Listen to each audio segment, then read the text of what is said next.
नमस्कार, आप live cities देख रहे हैं और मैं हूं आपके साथ रिया। देखिए, आज हमारे साथ मौजूद है बिहार की जानी-मानी physician doctor Rajiv Ranjan.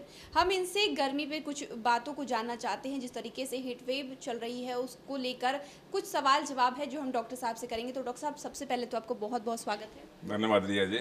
Doctor साहब, अभी गर्मी जिस तरीके से अपना प्रचंड रूप दिखा रही है और लगातार मौसम विभाग भी गर्मी को लेकर, लू को लेकर रेड अलर्ट जारी कर रहा है। तो ऐसे में लोगों के शरीर पर क्या असर पड़ेगा?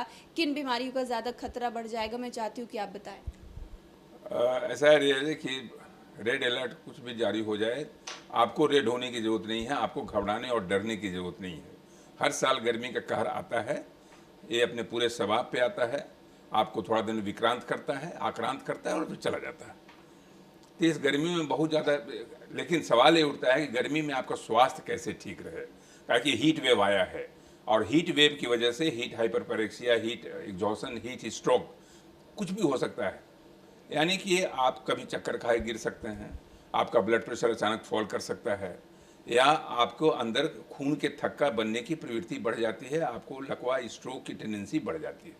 खास करके रिया जी, आपको ध्यान रखना, जो बच्चे हैं, जो वृद्ध हैं, यानी कि 10 साल के नीचे के बच्चे, 60 साल के ऊपर के पुरुष या महिला, और जो लोग डायबिटीज़ से, चाहे ब्लड प्रेशर से, चाहे कैंसर से, जो क्रोनिक बीमारियों से ग्रस्त हैं, उन पर विशेष तवज्जो देने की ज़रूरत है।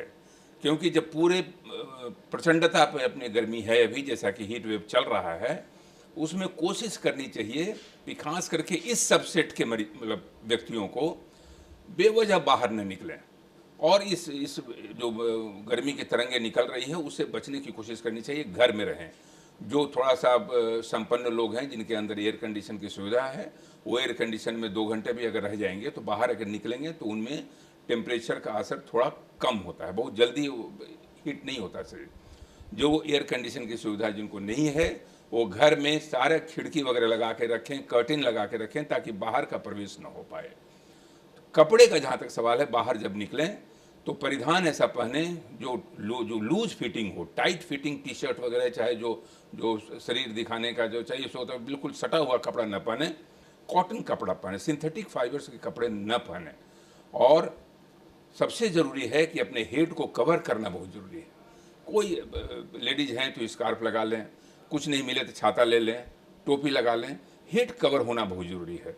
कोशिश करें कि जितना कवर करके चलेंगे, पानी की अधिकता होनी चाहिए शरीर में, पानी की कमी नहीं होनी चाहिए। अगर हो सके तो अपना एक बोतल रख लें, जो साथ में चलें बाहर। जब कभी थोड़ी प्यास की एहसास हो, प्यास की अनुभूति नहीं भी हो, तो मैक्सिमम शरीर को डिहाइड्रेट होने से, डिहाइड्रेशन से बचाना है। और जैसे भी आपको पानी की कमी लगे, जैसे भी आपको थोड़ा सा चक्कर लगे, थोड़ा बेचैनी का एहसास हो, तुरंत रुक करके, थोड़ा अगर बहुत ज़्यादा, कभी कभी हमने देखा है, परसों ही एक डॉक्टर साहब ही थे, वो भी चक्कर खा के गिर पड़े, कुछ नहीं निकला, सब कुछ ठीक था, लेकिन वो हीट स्ट्रोक ही था। तो इसलिए रिया जी, अभी के इस परिप्रेक्ष्य में जब रेड अलर्ट जारी हो चुका है, तो मैक्सिमम समय जब हीट का पूरा स्वभाव पे रहता है, जो खराब असर जो कह सकते हैं, यानी करीब करीब 11 बजे से लेकर के 4 बजे तक या 3 बजे तक कल है, उस समय मैक्सिमम अपने आप को इंडोर रखें, अगर बहुत ज़्यादा ज़रूरत नहीं है तो। और ज़रूरत अगर है तो सावधानी के साथ भी बाहर निकलें, काम तो करना है, ज़िंदगी है तो ज़िंदगी तो बैठेगी नहीं, ज़िंदगी तो अविरत चलने का नाम है। तो आप चलते रहें, सावधानी के साथ चलते रहें, गरिष्ठ भोजन का सेवन न करें। मैं बार बार कहता हूँ कि ताज़े खाना खाएं, ताज़ी सब्जी खाएं, और स्टेल फूड न खाएं, ज़्यादा खाना न खाएं, क्योंकि उसमें पाचन समस्या भी हो सकती है, पाचन संबंधी समस्या हो सकती है। डिहाइड्रेशन में ऐसे भी होता है कि आपको लूज मोशन हो गया, वॉमिटिंग हो गया। तो सुपाच्य चीज़ों को खाएं, कम कम खाएं, ज़्यादा कोशिश करें कि फल और सब्जियों का सेवन करें। बाहर का चीज़, गोलगप्पे वगैरह, चाहे जो भी ठेला और चाट, जब चीज़ें, उन चीज़ों से बचा जाए तो श्रेयस्कर होगा। सर, इसके अलावा जिस तरीके से गर्मी बढ़ी है, तो क्या ये जो हीट स्ट्रोक है, कब सबसे ज़्यादा घातक हो सकता है? कब एक इंसान जो है, मतलब कहीं की मौत के मुँह में जा सकता है?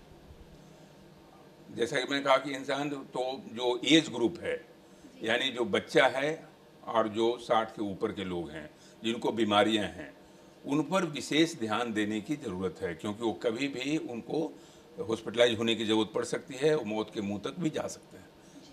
लेकिन जो यंग एडल्ट हैं उनको बस यही ध्यान रखना होगा कि शरीर पूरा हाइड्रेशन रहे, और बाहर में टेम्परेचर अगर 42 डिग्री जैसा अभी चल रहा है, 43 डिग्री 44 डिग्री, इसमें हीट वेव और हीट स्ट्रोक की संभावना ज़्यादा होती है। तो इसलिए कोशिश करें कि सोडियम लेवल को मेंटेन करके रखें।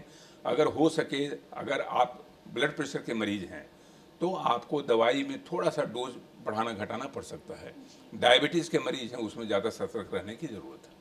जी, इसके अलावा मैं चाहूँगी कि एक बार आप इसके लक्षणों को भी बता दिए। आपने वॉमिटिंग का ज़िक्र किया था और थोड़ा लूज़ मोशन का भी। लक्षण इसमें होता है जैसे जैसे कि आपको फीलिंग हो कि आपको सर दर्द हो रहा है, थोड़ा बेचैनी का आलम हो रहा है, आपको मन नहीं लग रहा है, बिल्कुल रेस्टलेस टाइप का फीलिंग हो रहा है, कन्फ्यूजन की स्थिति है, स्टेट ऑफ कन्फ्यूजन जिसको हम कहते हैं कि कुछ लग ही नहीं रहा है कि हम हैं कहाँ, क्या कर रहे हैं, और चक्कर जैसा आने लगे, तो ज़्यादा एग्जर्ट न करें, तुरंत बैठ जाएं, क्योंकि उसमें अगर एग्जर्ट करेंगे तो चक्कर खाकर गिरने की संभावना है, आपको बेहोश होने की संभावना है। तो ये सारी चीज़, और अगर लूज मोशन हो गया, पेन एब्डोमेन हो गया, तो वो तो गर्मी का जो एडिशनल इफेक्ट हो सकता है। गर्मी का प्राइमरी इफेक्ट में आपको ज़्यादातर हो सकता है कि आपको चक्कर आकर के बेहोशी का आलम हो जाए, आप गिर सकती हैं, ब्लड प्रेशर आपका अचानक फॉल कर सकता है, डिहाइड्रेशन की वजह से कभी कभी स्ट्रोक वगैरह, जैसे मैंने पहले कहा। लेकिन ये उन लोगों में ज़्यादा होता है जो एक उम्र की दहलीज को, खास दहलीज को पार किए रहते हैं। जी, तो शुक्रिया डॉक्टर साहब जो आपने बताया हीट वेव को लेकर, उसके लिए बहुत बहुत शुक्रिया। धन्यवाद रिया जी। तो आप डॉक्टर राजीव रंजन को सुन रहे थे, जिन्होंने पूरी जानकारी हमारे साथ साझा की है हीट वेव को लेकर और किस तरीके से हमें सतर्क रहना है। हीट वेव में लक्षण क्या दिखाई देते हैं कि हमें लू लग चुका है, इसमें आप इस वीडियो को लेकर क्या सोचते हैं हमें कमेंट कर ज़रूर बताएं। चैनल को सब्सक्राइब कर ले, फेसबुक पेज को लाइक कर ले। वीडियो देखने के लिए आपका शुक्रिया।